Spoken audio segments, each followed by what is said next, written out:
Hi, all you ugly creatures. I'm expecting my brother to come over in about half hour, 15 minutes. So I just want to come out real quick. I was out in my butcher room yesterday, putting stuff away, getting pan stuff ready to go, and I came across these on the sink. Of course, we always pull them out of the deer when we're butchering, but I just wanted to show them to you and make a few observations. So let's go right there with it. We're going to go right down here on the paper. All right, now these might be a little bit dirty, but I gotta back it up a little bit like that, and then we'll come down here like that. Okay, see what we got here? These are bullets. These are bullets that come out of deer that we dug out. And you'll notice that this bullet right here held on to its weight pretty good. The tip expanded out. This one too. See how it mushroomed out? Here's the base of it. There's the base of it. But there's the tip of the bullet. See that nice mushroom?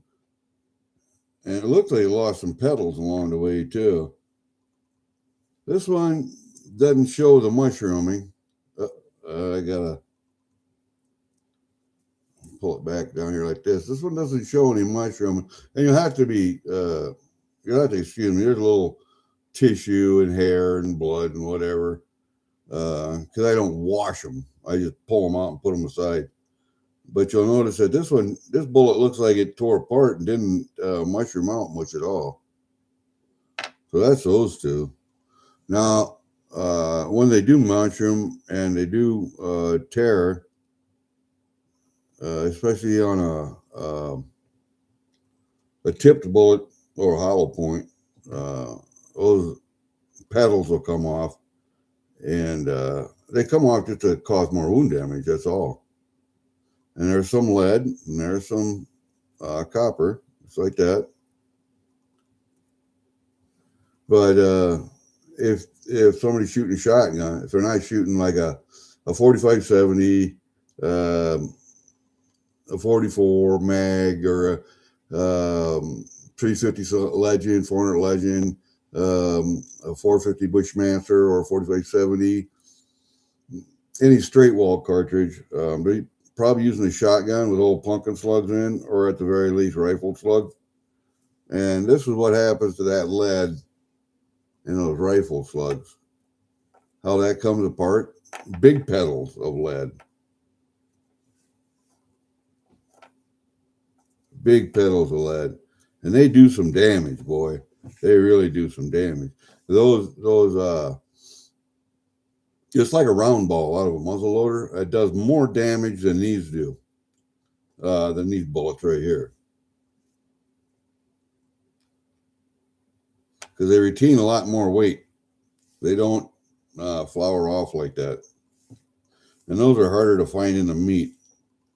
Metal detector would help. I don't have a metal detector, so see what I mean? These big pieces of lead, they stay together. Where a lot of times these bullets, because they're polymer tipped or a hollow point, are frangible. Those little petals will come off. And it makes a great wound channel. Uh, it causes massive bleeding if it cuts the right thing. But hunting those little suckers down in the meat is a pile of shit. So you gotta be real careful when you're cleaning meat. You gotta be real careful when you're eating it too. I tell you what, I have crunched on more lead shot in birds than anything because you just don't follow the hole. If you see a hole in a bird, you need to stick a knife blade down in there and feel because there's a pellet in there usually, and then you can pry it up and out of there. I just I I just like to score the meat across the hole, open it up, you can see a pellet. And a lot of times, if there's a feather or a hair sticking out of that hole, you know darn well there's a pellet in there. So I wanted to ask if anybody, one of the viewers here of this channel, have gone to my friend's channel Old Soldier. He does have some merch. He's got pens. He's got the lights. Oop, lights. It's got a magnet on this end too. Nice magnet for coins, picking up coins and stuff. And it's got a flashlight on that end. You can see it. Flashlight on this end. And click it again and it's got a floodlight. So, click again. Old Soldier. That's my friend. He was in the 12th Special Forces Group with me. He was in the 82nd Active Duty, 12th Special Forces Group Reserves. He was a Alamo Scout. He was a leader of the Alamo Scouts with me, and turned into an FBI agent. And he was a field agent, Colorado, North Dakota. Mostly dealt with tribal issues and missing tribal women. So that was his area of expertise. All right, let's go back. Pull back. The Old Soldier. There you go. And then somebody gave me one of these at the gun show the other day. I thought it was a cool idea for a business card. Poker chips. Just poker chips as a business card. He said you lay them on the table at a gun show, and he does etching on blades. And he says if you can have a pile of business cards there and scatter them throughout your table, or you scatter these poker chips out throughout the table, more often than not, people will pick up a poker chip. And even if they don't ask you to take them, they will slip one in their pocket. As opposed to a business card, because they won't slip one of those in their pocket, but they will one of these. And he said, I'd rather have them do that. So I thought it was a good idea. If you're looking for a business idea, there you go. Walk With Me Designs. And he had little laser etcher, two of them on a table there. And he was selling blades from a guy in Missouri, like I showed you a couple of streams ago, and he would make his money by etching blades, which I thought was a great idea. So there you go. Just an idea for all you business-minded people out there, because I know half of the guys on the internet with coins and stuff are business. They do that as a business. They don't do it just because it's a hobby.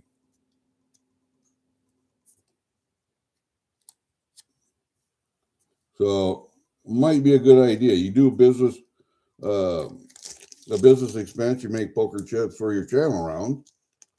So hey, good morning, AG. Just showing some lead and bullets that we take out of deer when we butcher. And just a word of caution. Teflon or tipped bullets and hollow points are frangible, so the petals will shear off in the wood channel.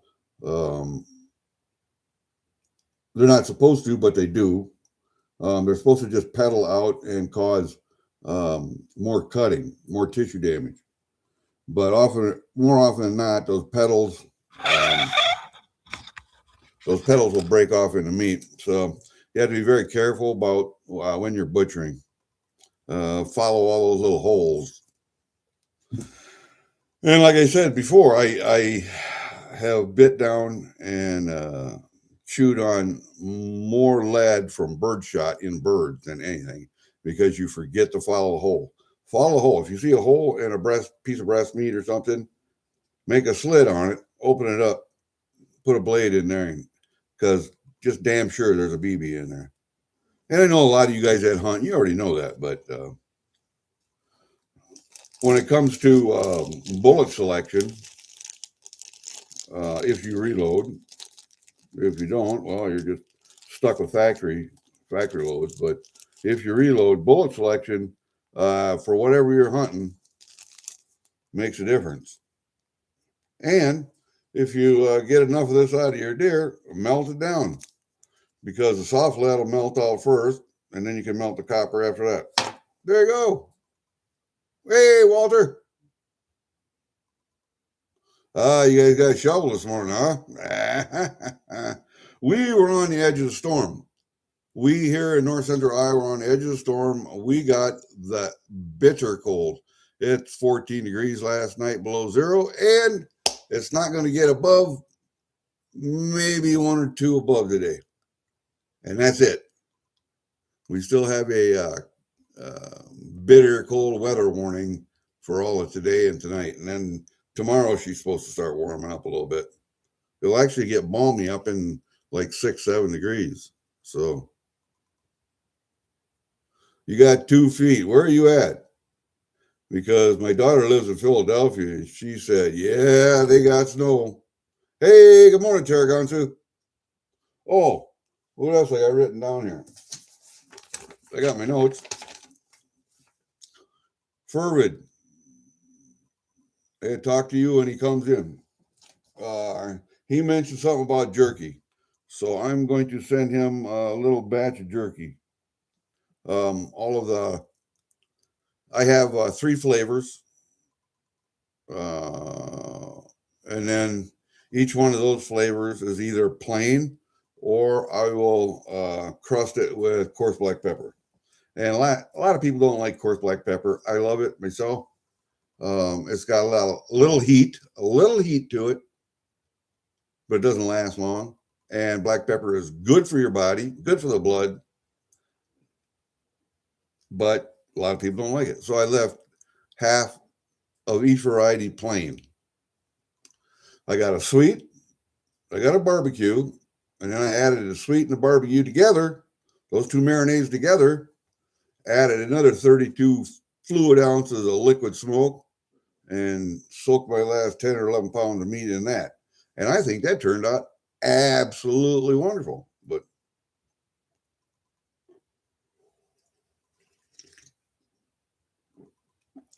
yeah, it's just too cold out. My old man knows better. He's in a nursing home too. He knows better. He's had to work in this his whole life, so he's very happy to watch the birds out his window, because he's got a feeder right outside his window.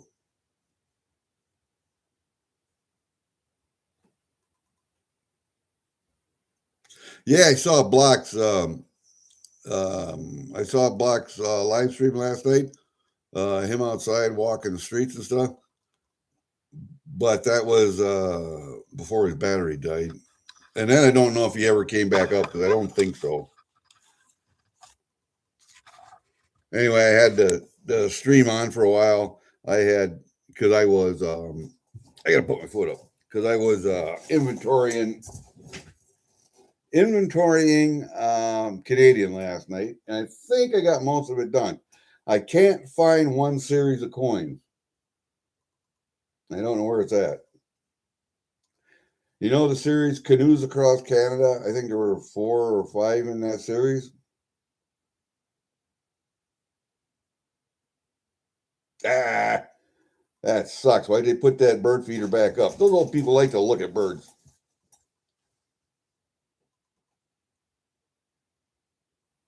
I didn't get any other notices either, so I watched other videos until I think I went to bed about 3:15 this morning, and got up at about 7:30. So yeah, I was inventorying Canadian. I inventoried everything again. U.S., foreign, Canada, doesn't matter.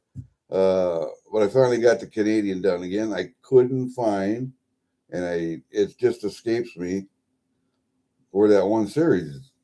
Canoes Across Canada. And I know I got them. I know I have them.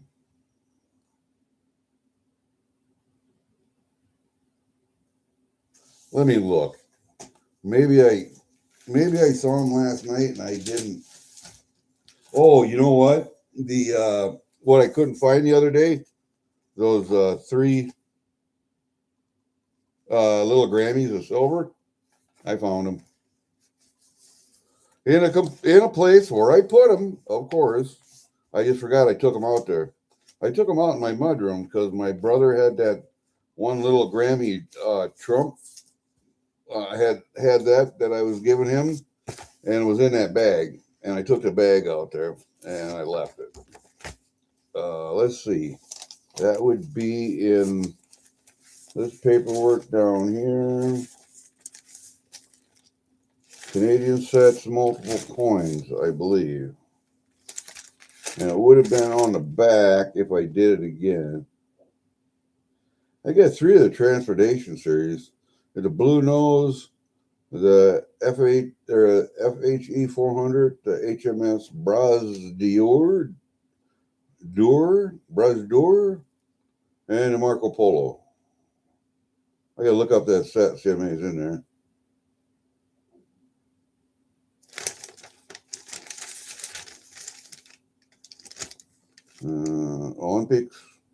Olympics.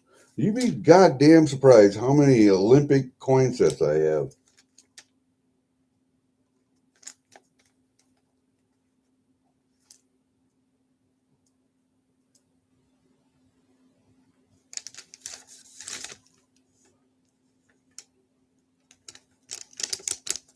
And Block was asking me about Millennium sets. I have 2. I got the 1999 and the 2000 Millennium set. The 12 coin set with what are they, quarters in? Yeah.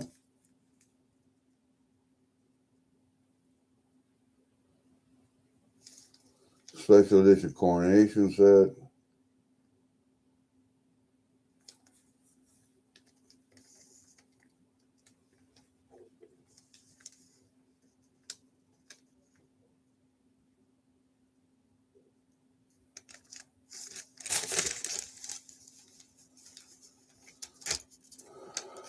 Olympic.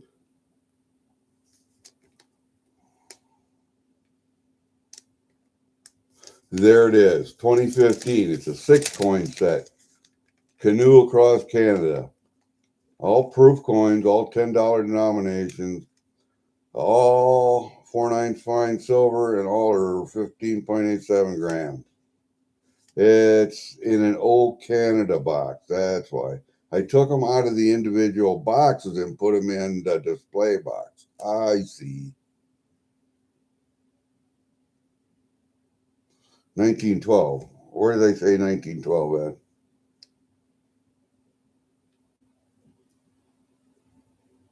Three medals. Which medals were those? The one from Georgia?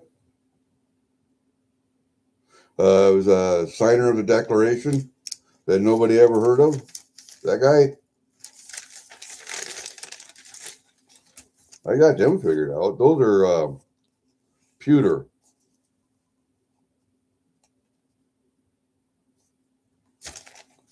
Okay, that's the sets. And then I got singles, or I got series of coins, a set, if they were all there. And I started my 7th page there. Good Lord. And I actually have some sets I put on here that are complete, and they got to get transferred over to the other sheet. What I got? 1 set. Or no.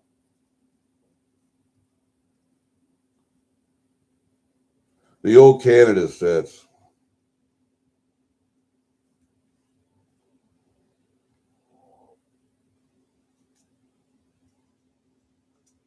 And then the Northern Lights of Canada, there's a couple of sets there.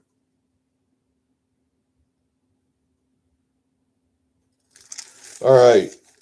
Tarragontu, I need this one. I'll probably get it from Furwood, but it was in 2015, the Colorful Songbirds of Canada series.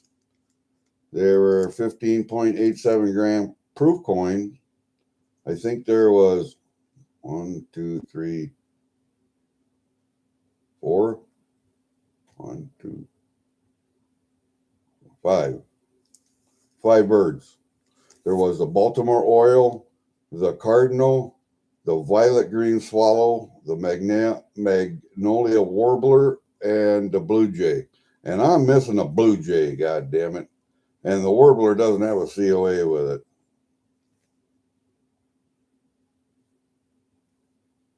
I might as well finish that set.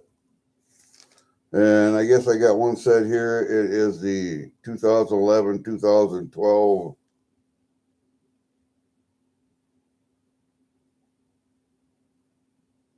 Wildlife Series. So it had a Timberwolf, a Grizzly,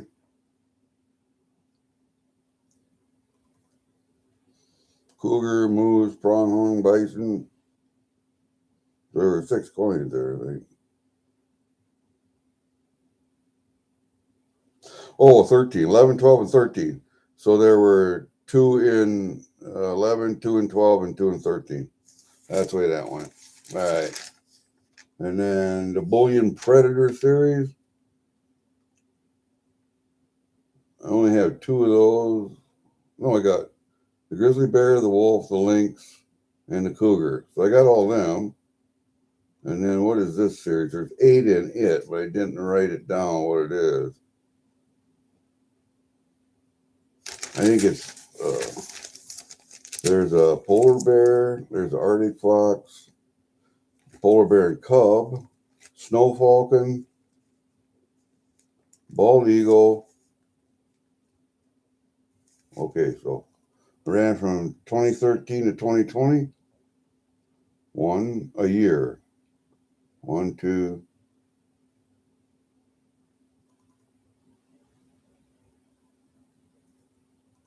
The fuck do I got that? Oh, yes, I don't. 2015, I don't have. 2016, I got Polar Bear. 2013, I got Polar Bear. 2014, I got the Arctic Fox. 2015 is a Polar Bear and Cub. But I don't have a number, how many down. Now I look that back up. 2 in 2016. 2016 was a Snow Falcon. I got 2 of those. And then 2020 was a Bald Eagle. I don't know. They were all $8 coins. I have to look that one up again. Don't look like that one's complete. But it says it's complete. No, it doesn't. That one doesn't say complete, so maybe I don't have that one. But anyway, that's what the hell that is. Yeah, I would like to complete that colorful songbird of Canada. That Blue Jay, that bothers me that I don't have that one complete for some reason. And I don't have my First Special Service Force collection complete because I think 2020. Hold up. I'll tell you real quick.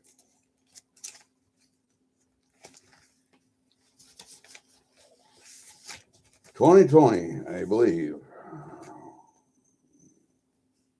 Let's look at it here. Nope, 2021. There weren't any produced in 2020 because of COVID. 2021. They made a half-ounce silver and a quarter-ounce gold. I do not have that quarter-ounce gold coin. I need that one.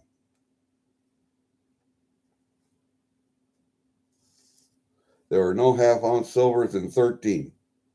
Okay. And there were no 10th-ounce golds in 13. But in 13, there was a quarter-ounce gold, which I have. And 3/4-ounce silvers, which I have. I've got them all except for the quarter-ounce gold of 2021. I need that one. I need that one. So there's a couple of coins I need. I probably have to go on eBay and find them. I don't know.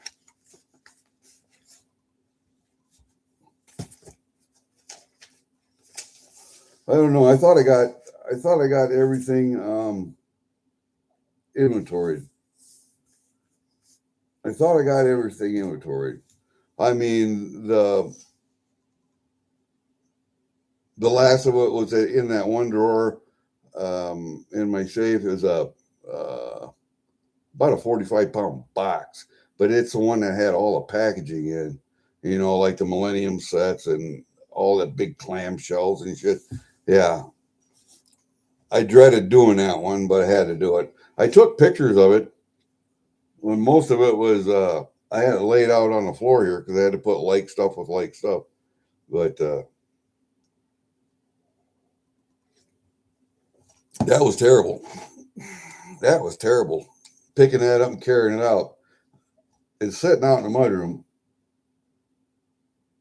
I got to take it and put it in the safe. And then I'm working on my penny book. Yep. I got a few pennies to put in there. One of those, yeah. I got a few pennies to put in there yet. I got to start working on my, dime book. I got to order some more books. God damn. Uh,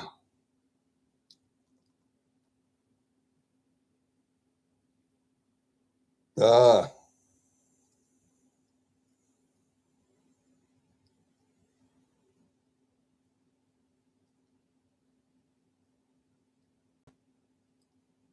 I got a good start on a Canadian collection, but I'm not.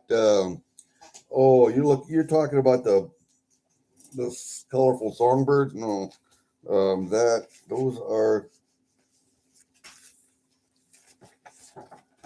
colorful songbirds. Where are you at, you little buggers? You're under here. That's multiple coins. That's singles and sets. Oh man, 8 pages to go through.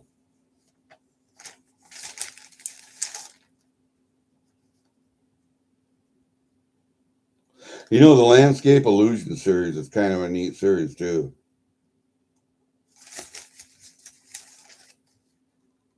2015. Colorful Songbirds of Canada are 4/9 fine, 15.87 grams, and they're all proof coins. So they're all half ounces.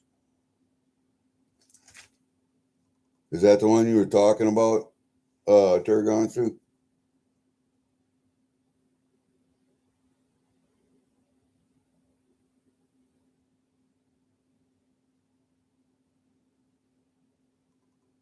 You had a few, which ones? The preview version, but not the full picture version.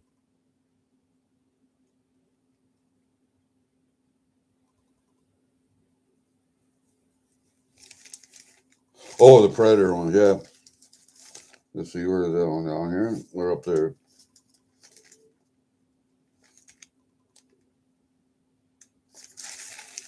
The old Canada sets are the ones that screw me up because there's Series 1, Series 2, and the Olympic sets. Like there's Series 1 through or 2 through 7, I think. Predator, $5. Yeah, they were 1 ounce. There are 4 coins in that series.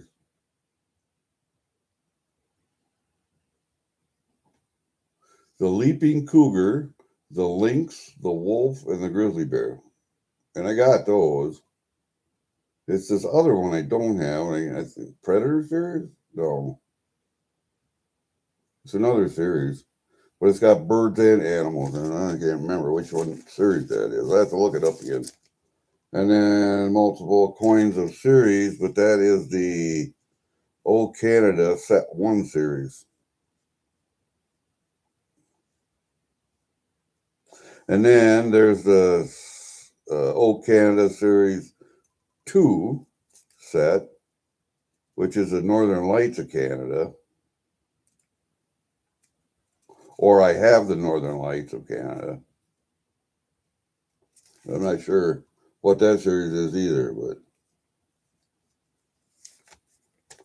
the Animal series, 3 in the series.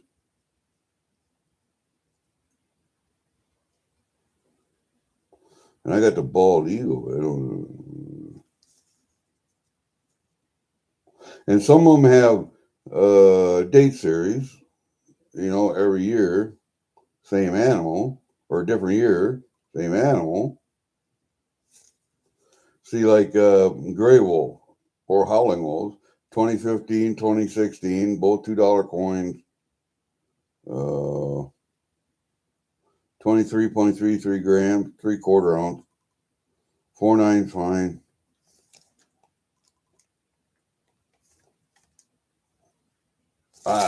There's so many sets in Canada. That's what I like about Canadian Mint. There are just so many sets.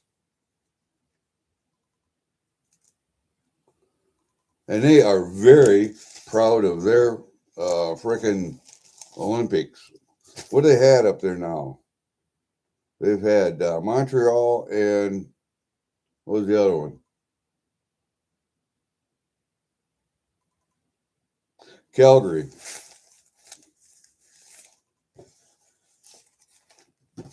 And I think I have every goddamn Olympic coin that Canada ever put out.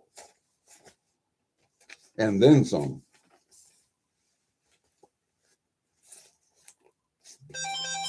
Uh-oh. Phone call. What do you want today? Hello. Yeah, go to hell. Block. There we go. Every time I block a call, I think of blockers. Block.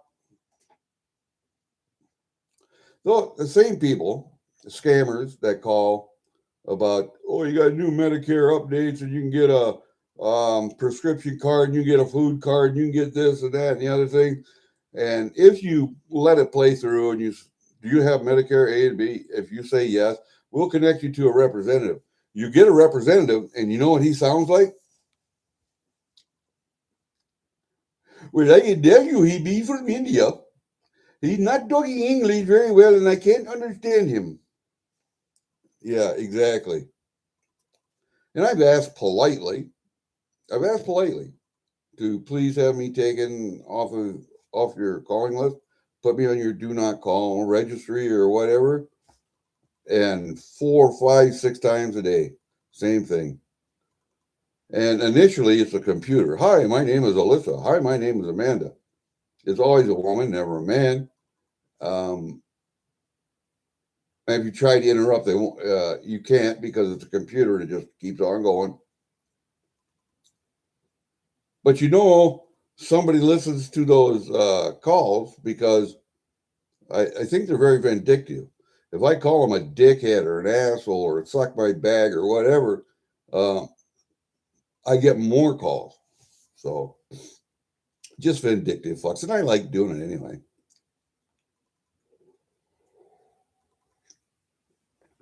Next time they ask me if I have Medicare Part A and Part B, I'm going to say, I'm sorry, but Gary's in jail. But you know what they say? Well, maybe now's not a good time to call. We'll call again. And what gets me is on the phone.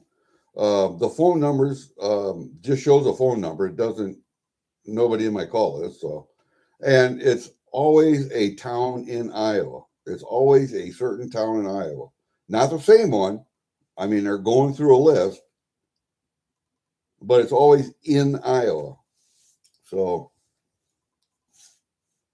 I don't know if everybody else finds that's the same thing in their state. I'm assuming that it would be, but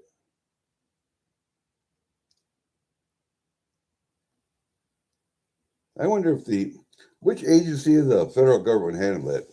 Securities and Exchange Commission? Or would that just be the FBI? Yeah, it looks local, but it's not because a lot of those cities are 50, 60, 70 miles away. So let me see. You're missing from the 6-coin wildlife series. The grizzly from the birds of prey series, Miss Bald Eagle and a red-tailed hawk. And you get a wolf and a grizzly. I got all of them, I think, pretty much. There's some I'm missing, I'm sure. I'm not gonna worry about it. If I see them for sale or on auction or something, I gotta pull out my list real quick and look and see. You know, if I was really tech savvy, I'd have it all put on a spreadsheet in a computer, and then they could sort it by date and series. And but I'm not that tech savvy. I write stuff down, so it's taken me a while to do an inventory. I had an inventory done. I don't know, 5, 6, 7 years ago. So I decided I better do another one.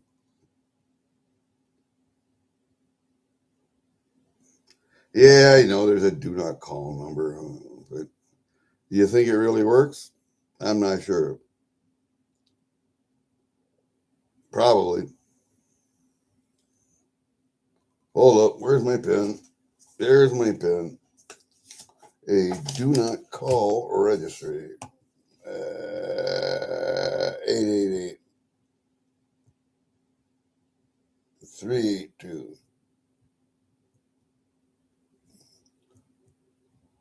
1222. Okay. Do not call. All right. I will call that when I'm off a computer today. And I wasn't going to come up very long because I expect my brother to come over 8, 9-ish o'clock.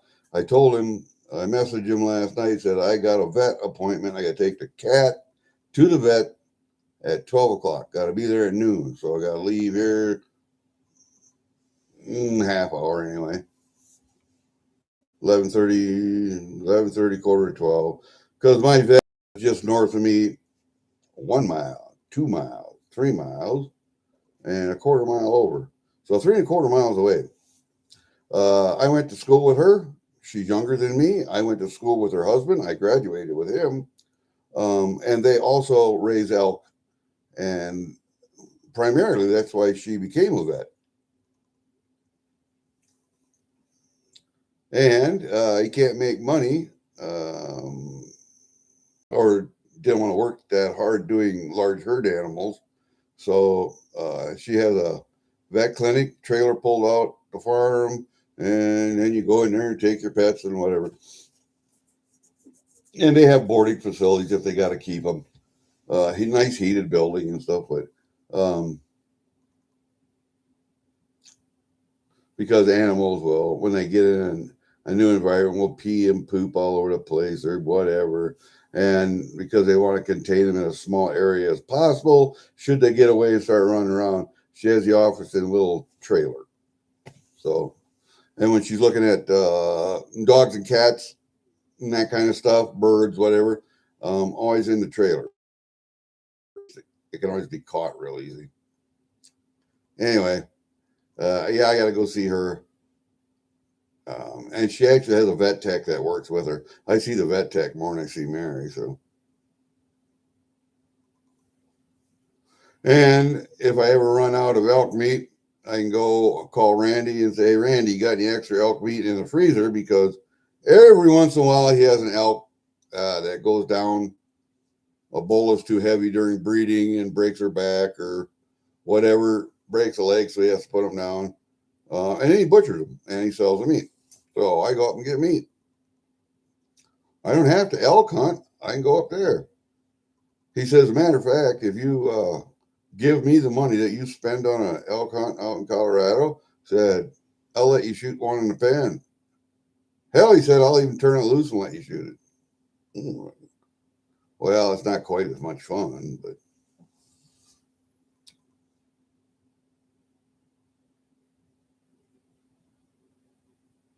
yeah. No, every time I try to call that number back that just called me, it's always your phone call cannot be completed as dialed. Always. So you know.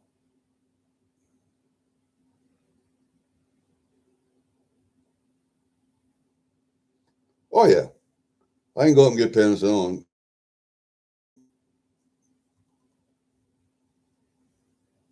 Actually, I graduated with her sister-in-law. Bob's the vet's husband, or his name is Randy. His older brother is named Bob. Bob used to raise elk too. Bob's wife is Rita. Rita is the gal that I graduated with. So I know that whole family very well. Yep. Yeah. I still have amoxicillin and penicillin in the refrigerator out in my shop. Because I have parvovirus meds out there. I have ear mite meds. I got wormer.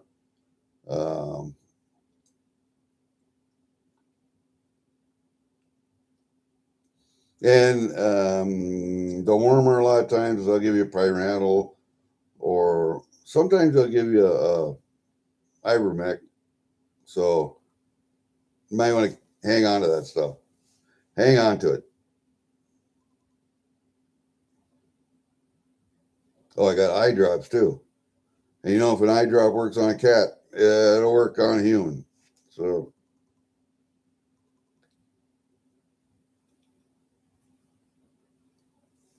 and then you can go to your local pet store. A lot of people like to take that for your aquariums for your fish. So, 200-pound dog, yeah. Yeah, it's like the glucosamine chondroitin and the it's got hyaluronic acid in it. Used to use it in the military all the time for joints, and I just got back on it a couple years ago. And you can buy it by the gallon. What the hell's the name of the company online? I get it from Finish Line Horse Products.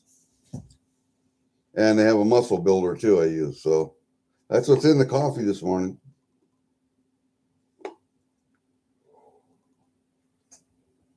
You just have to dose it. You just have to dose it for humans. That's all. Because actually the muscle builder is for cats, dogs. I guess both of them are for cats, dogs, and horses. So you just have to dose it. They have dosage chart on there for horse. So you just have to down dose it for whatever your weight is. Not a big deal. Mathing is not that hard. Well, I don't know. I didn't have much else to do. Oh, on my one stream, I did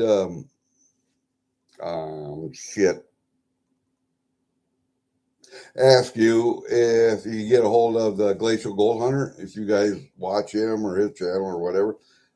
I finally got a hold of him. There was no email address on his YouTube channel. Instagram too. So went to Instagram and messaged him there. I finally got a message back from him. He says, I'm out in Arizona. I said, no shit. I've been watching your videos. He said, I won't be back for 2, 3, 4 months. He said, so you just hold on to it till then. He said, when I get back and I get an address back where I'm living, he said, up in Minnesota, he said, I'll send you an address. Okay. So I got a hold of him. I got that taken care of. Now I got to open that box up, and I'm going to redo his little gift I'm giving him. I have to redo it.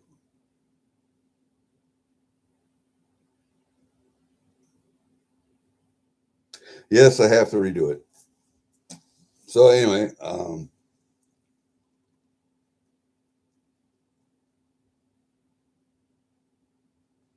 yeah, I think I'm going to modify it.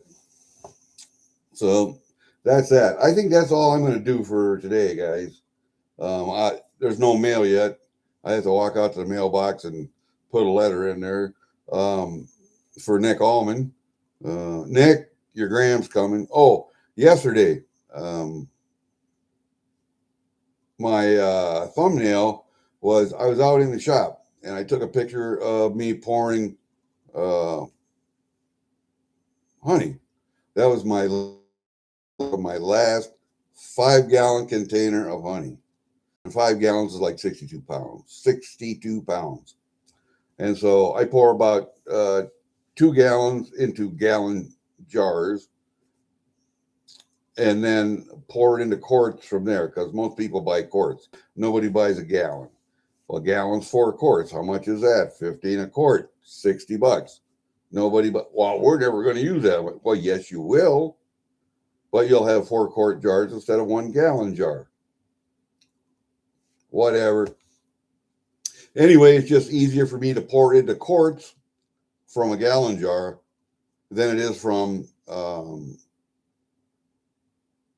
a 5-gallon container that weighs 62 pounds. Try pouring honey into quart jars with that. Doesn't work real good. So I got it all poured off. I got honey set aside for the people that wanted it. I think I got 1 quart left. I think I have 1 quart left. I sold that. I could sell 5 gallons of honey real quick. So then I talked to Ryan, which is my stepsister's husband's son, not hers. It's his son, so it's her stepson. And he worked with the old man, my stepdad, for years raising bees. He was kind of like a protege, and he bought my stepdad's farm. So he has the honey house. He bought it all the bee equipment. He's got the big extractor. I think there's a 21 frame extractor. So all of that stuff, the decapping tank, the bottling and filtration tank. He bought that all. So he has, I don't know, 5, something like that. So anyway, I would just be buying honey in 5-gallon containers from him, bringing it here. If I got to charge an extra $1 or $2 per quart, I will, because I got to make a little money for my work. Or if he wants to give me a break, one or the other. But I'll still have honey. I'll get it from him.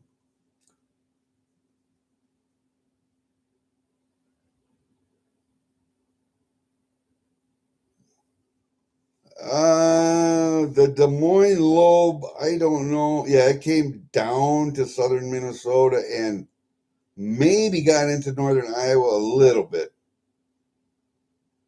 But I'm not sure which rivers, because by me, I mean, running over there toward Mason City, we got the Shell Rock River that you cross. And over by Mason City, there's a couple of smaller ones, but creeks. But then they got the Shell Rock River that runs down through there. Then the next one over is the Big Cedar River, which is right over here, about 10 miles away. And then you got the Little Cedar River, which is what my place is on, the Little Cedar River right here. Then we go over a little bit to the east, we got the Wapsie, or the Wapsipinicon. And then we go a little bit east further, and then we got Turkey, East Turkey, North Turkey. We got the Turkey over there, but I'm not sure which branch. And then you start getting over toward the Mississippi from there. And there's lots of little sloughs, lots of little creeks that all run into these rivers. Like this Little Cedar River on this property right here. There's a creek that runs into it that curves around and goes north and goes up into the section 2 miles. That's it. It's up there. The St. Ansgar Trout Stream, before that goes into the Big Cedar River. How far does that travel? 3-4 miles up into the fields. And that's powered by springs. And it's cold water. So that's why they stock it with trout. The Boone River, the North Fork of the Boone River. North Fork, Boone. I have to look it up on a map.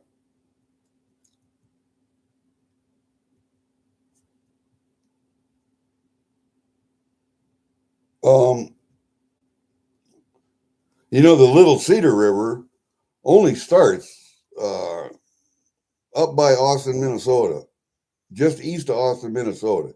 It starts up there, and it gains strength as it comes down. Where does it come down through? hit any little place before it hit Stacyville. There used to be a dam there with a mill on it. And then it comes down through Little Cedar. There used to be a dam there with a mill on it. Then it went down to, what the hell's the name of that little town that's no longer there?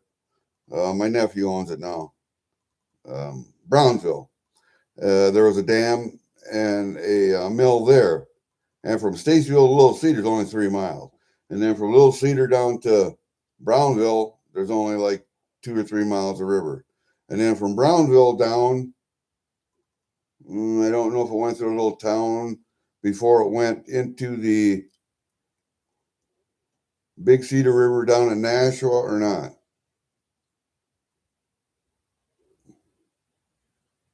But where all those rivers come in, like the Little Cedar River goes into the Big Cedar River at Nashua, the Big Cedar River goes into the Iowa at Conesville.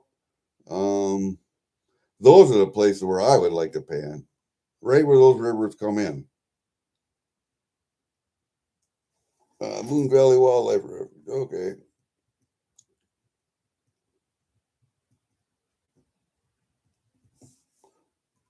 And I haven't looked really to see where the shell rock goes through. I know it goes down through shell rock, but I don't know where it comes from up north, and I don't know where it goes to. I don't know where it flows into. Most everybody that finds gold in Iowa is on the Des Moines River or one of the tributaries of the Des Moines, real close, down toward the middle and middle south of the state. Iowa Prospector, that's where he's at.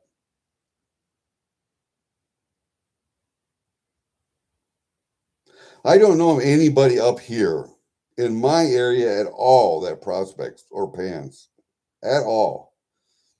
North central Iowa, that would be from like Waterloo up to the border, and from, say, Forest City over to Cresco, all the way up to the border.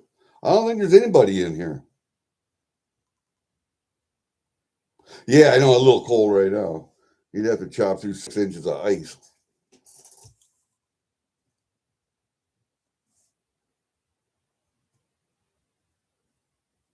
And you said that was in, what'd you say? Renwick. That's where it is. I got to look at that. I got to look at a map. I got to pull that up. Hold up a second. Let me see if I can pull that up.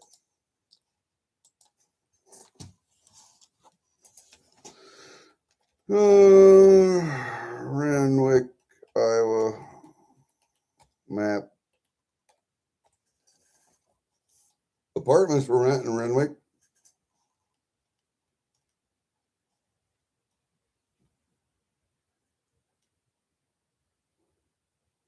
Top 10 best local services in Renwick. Give me a map. There we go. Okay, there's Renwick. Let's see if I can back out of that.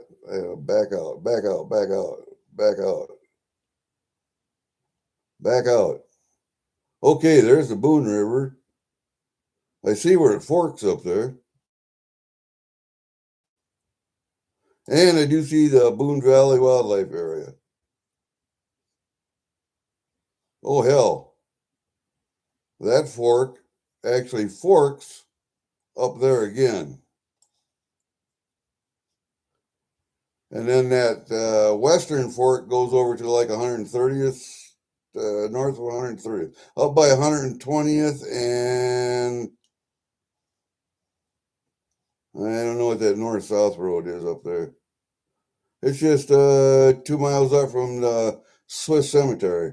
That's where it starts, in that field out there. And then the northern one split, or the eastern one splits again. And then the eastern branch of that goes up in the field 2 miles up. And the western branch also splits, and then that southern branch there stops a half a mile, and then that keeps going up there. That goes through Laverne. Wow. And it splits again. And then that eastern split goes 4 miles up into the field and stops, splits again, goes another quarter mile up into the field on the east and stops, and then goes all the way up. And it starts to the north and east of Wesley, Iowa, east of 240th Avenue, north of Highway 18 in that section up there. Now, what about that eastern branch there? Okay, that actually goes up to north of 18. You know where Hutchins is at? Landis and Pretty Paws. It'd be north and east of Hutchins, about a mile east, north of Highway 18, a mile and a little up into that section. So that would be north and a little north and 2.5 miles west of, what is that town there? It's where the National Hobo Museum is at. What is this town? Britt.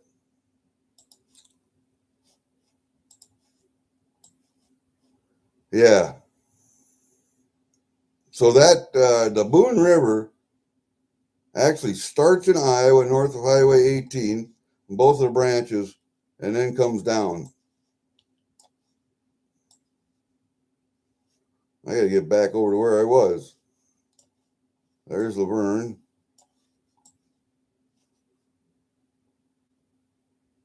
That's the Des Moines River there. Where am I looking?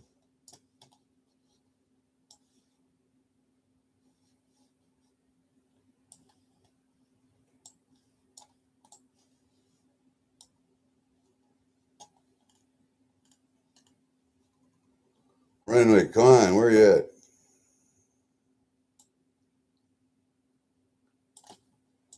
You're over there someplace.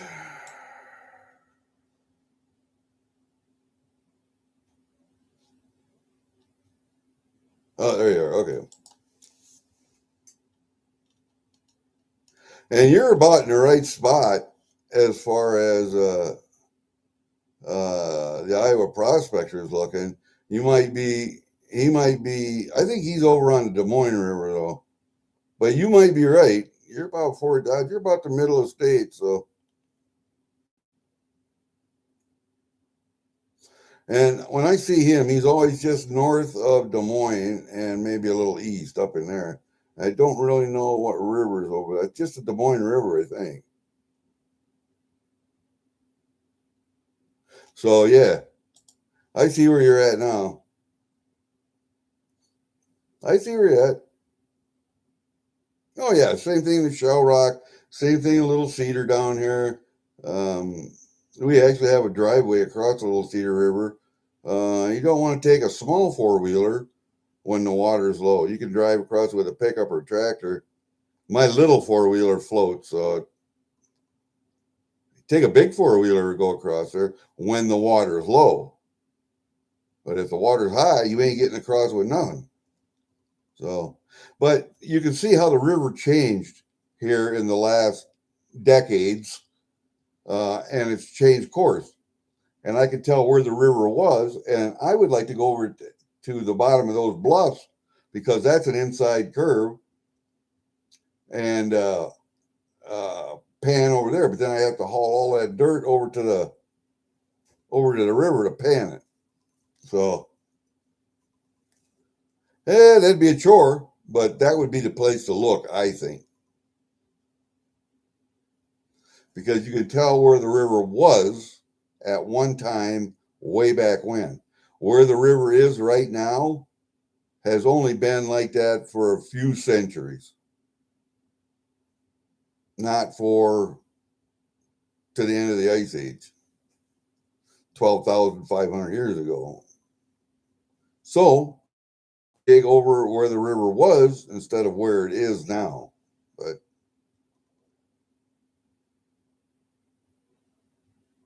East and West Des Moines join over in Humboldt. Yeah, like the Big Cedar, Little Cedar, they combine down at Nashua. Then the Big Cedar and the Iowa combine down at,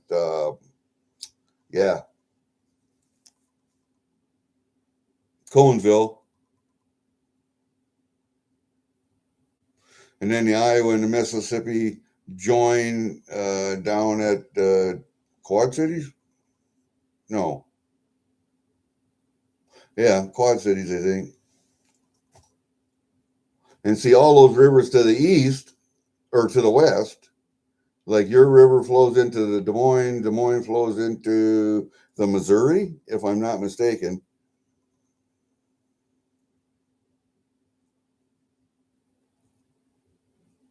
But yeah, if you look at the history of geology in northern Iowa, or Iowa in particular, you can see where the Des Moines Lobe, which glacier was it, came down just into northern Iowa and started retreating from there right away. So it wasn't down here long. It didn't push a lot of stuff down here. So everything you get down here is going to be just flood gold from northern Minnesota and Ontario. That's what it's going to be. But there's gold all the way down into Missouri. I mean, you look everywhere, there's gold. There's gold someplace, but it's all flood gold. It's all microscopic little shit. Be lucky to find pickers. Lucky. Little bitty flake fly poop on that creek when I was digging last summer, when I was panning out there. And that was through 2 pails of dirt, 2 pails of tailings. Because I classify out there down to 1/4 inch, 3/8, down to 3/8. And then I'll pan it off until I get down to fines, and I'll put them in a 5-gallon pail. 5-gallon pail, 5-gallon pail. I should make one of those big classifiers like Russell, but matter of fact, I think I will. Just if I get down there with the 4-wheeler, I don't have to carry it on my back. So what the hell? Because I don't walk good anymore.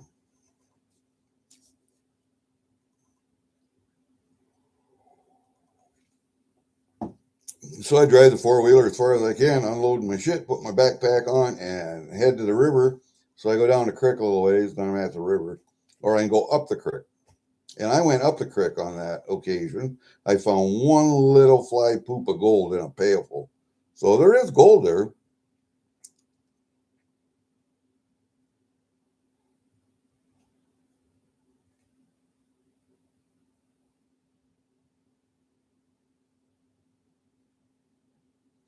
Boy, you weren't gone long. How much did I find last year? Just that fly speck. Unless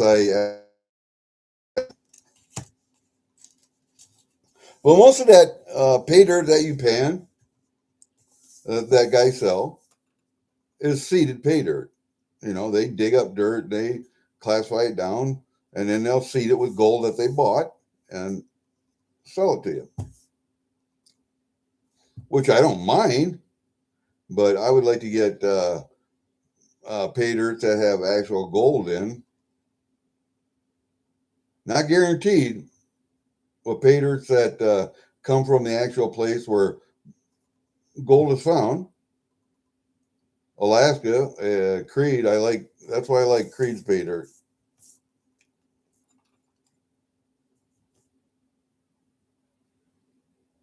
Really? They did test boreholes? Really? I wouldn't think there'd be any deposit down here big enough to economically mine it all. Because where I live on this river, it is all limestone, clay and limestone, sand, clay, limestone. That's what's right here. That's why you find a little gold here, because there's clay here, but it's all limestone. There's very little till from the glaciers, very little. And we're talking granite and schist, and or not schist, but granite and um, the harder rocks, quartz. There's quartz here, and I got a couple big quartz out there, big as a soccer ball. But there's some till here, so most of the sand you're going to see coming out of the river is sand that's been worn down from limestone, so it's real light sand. You find very little black stuff. And that's where the heavies are at, in the black stuff. So, one thing I would like to do, I have big shop floor magnets. I pick up stuff off the shop floor, and that picks up all the little fine stuff too, because it's hard to clean off. You know how that is. I just take that down there with me sometime and just go along where I'm planning on digging and see what I can come up with for heavies, magnetic heavies. That would lead me to believe that there might be garnets there, lead, broken glass. If I can find all of that, I'll dig there. But I think I'm going to do that with a magnet and see if I can locate spots that way instead of just by guess and by golly. Yeah, I know they call it prospecting for a reason, and you want to test pan, but like Flower Gold Wizard says, you only get so many bendovers in life, and my bendovers and I would like to take it easier. Oh, okay, I see. You had a truck come in to sample. All right. Yeah. All right. God, I thought you were talking about mining.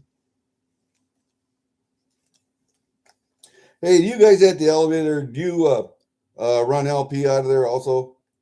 And if you run LP, do you fill 100-pound tanks? And if you fill 100-pound tanks, what do you charge?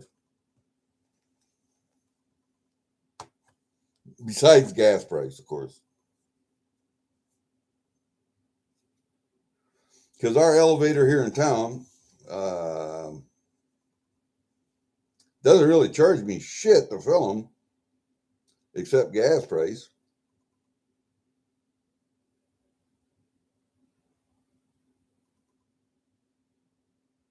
You do a Forest City, okay. I got a daughter that lives in Forest City.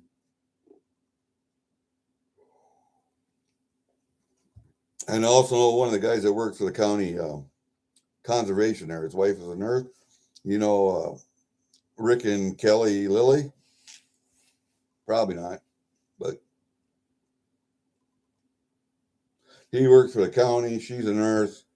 They come over here to my place here and bow hunt.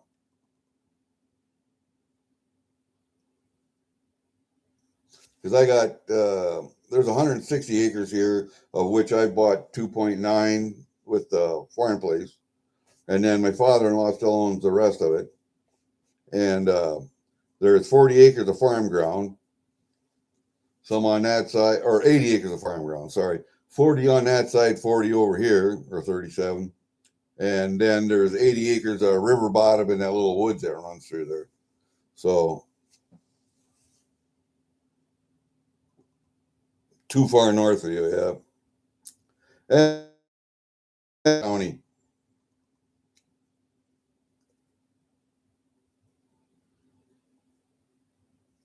But anyway, yeah, Forest City. What is that?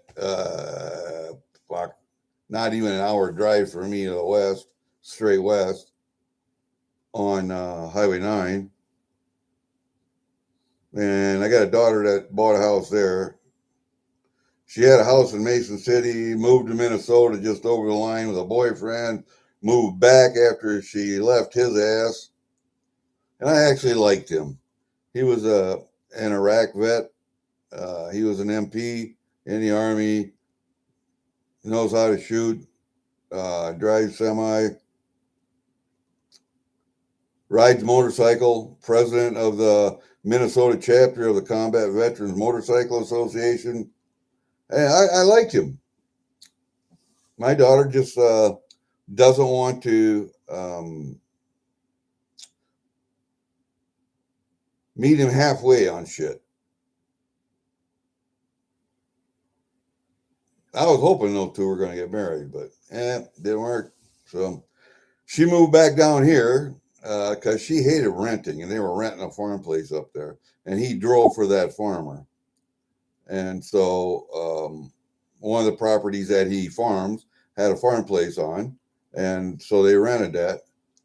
And when they to Forest City and bought a house, and she's been rehabbing that.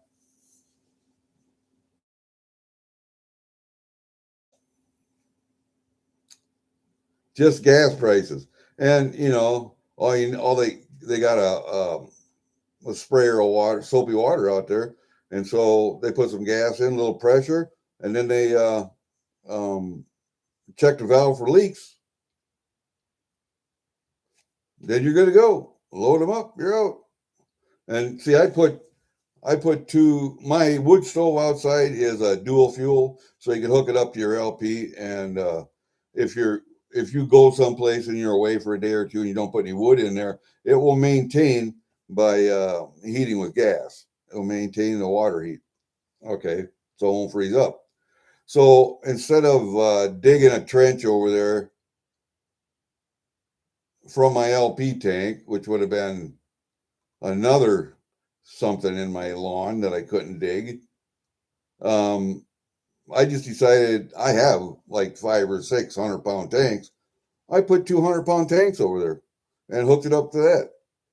Works fine. And then I used to start the wood.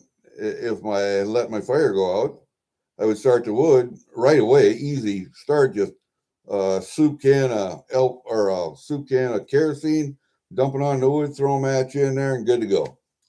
All right, but they got a thing on there, a switch on there called Clean Start. And when you shut the door, there's a little push button switch on the door, so you got to make sure the door is closed. You turn it to Clean Start, and it will start the gas, and it will start your wood for you. And once the wood started, you just turn it back over to dual fuel. I tried it this year, and you know what? I liked that. I liked that a lot. I may put 300 pound tanks over there because I went through one already. But that one wasn't quite full either. That one wasn't quite full either.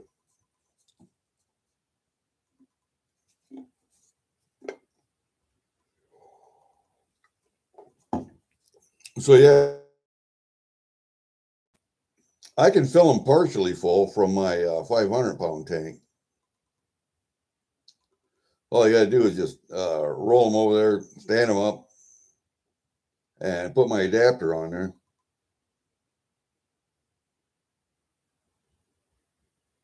Just got to pipe it. That's all. Just got to pipe it over.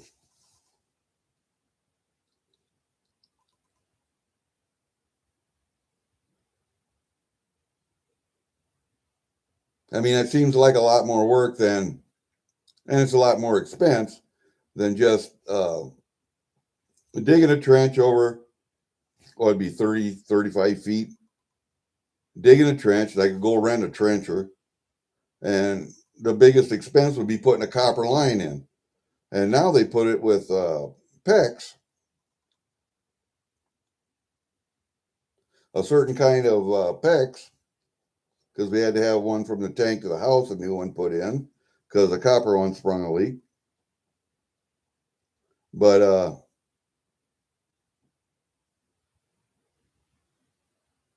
yeah, I could do that. It wouldn't take much. It wouldn't take much. It's just that there's another line in my lawn and places where I can't dig or have to be careful when I dig. I guess all my electrical lines are underground, so but they're all laying on top of my water line, so that's I don't know, maybe I'll do that yet. All right, you know what, guys? I want to end this one. We're at an hour and 15 minutes. I only wanted to do a half hour anyway. So yeah, my primary was be careful of if you process your own deer meat, just be aware of what bullets do when they hit flesh and how frangible those hollow points and Teflon point and those bullets are, and how those petals come off. Mushroom nicely, but hollow points have a tendency to spew petals into the meat, and they get pretty little too. All right, have a good one, you guys. Peace out. Do do do do do do do.